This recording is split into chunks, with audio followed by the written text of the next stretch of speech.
Nicola Mao from Parentline Plus, and welcome to Got a Teenager TV. I'm here with Suzie Hayman, parenting expert. Thank you, Suzie. Welcome.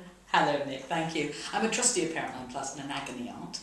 And we've been talking about some family issues, haven't we? And issues that have come up on our website. What's the one today that you'd like to talk about?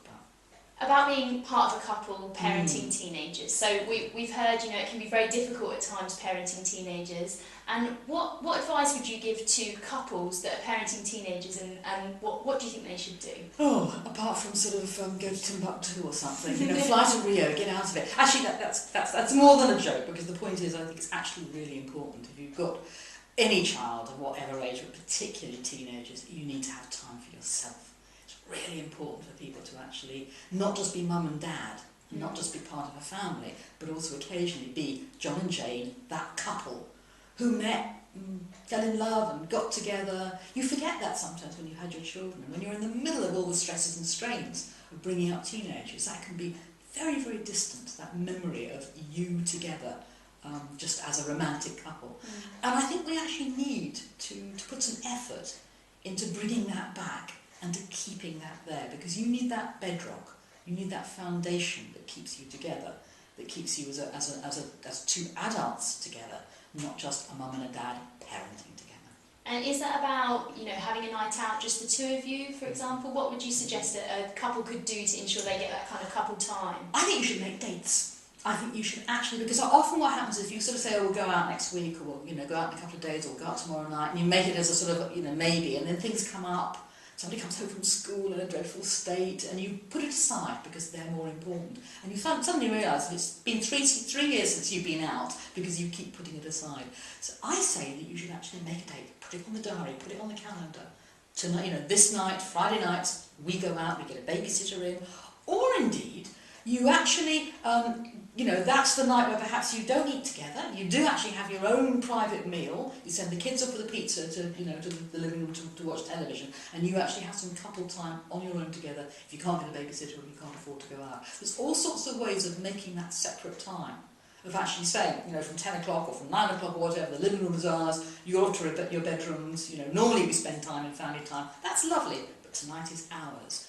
And to make that as a statement, actually, to your children, that we're spending some special time together, and we need that. I think it's a really good model for teenagers to see happening, and it's a really good thing for you to make sure goes on. So couple time, is that a time that couples spend just talking about the issues with the kids? Oh no! The family? Ban that! Right. No talking about kids, absolutely not. You talk about yourself, you talk about each other. You might need to sort of kick it off by remembering what it was like. What did you used to talk about? What are you interested in? What happened to you today? What do you want to do next week? Where do you want to go for your holidays? What are you expecting to happen at Christmas?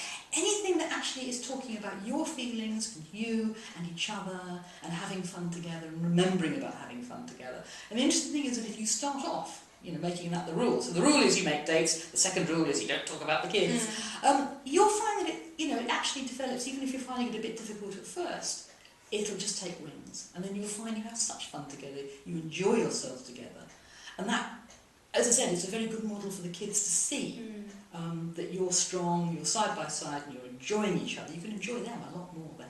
So you would say by being a couple, having couple time where you're talking about anything but the kids, that would have a positive impact on your parenting? I think it does, because there's lots of studies actually that have shown that if you support people in their parenting, that's great. They can become better parents. If you support people in their marital relationship, not only does it actually improve their ability to parent, it also brings them together. In fact, it actually, it's all round better. So I think it's really important that as a culture, in a sense, we ought to be saying couples are important, families are important, but the foundation of a family is those couples, and we need to give ourselves treats, we need to give ourselves time. For instance, things like you go on holiday as a family, but there should be times during that holiday where you can say to the kids, you go off and do your own thing, obviously depending on what their age is, make sure they're safe, make sure they're secure, but you should be having some time that is just the two of you, concentrating on the two of you, even only for a half hour each day. It's just the principle of saying we together are important as ourselves as well as being a family.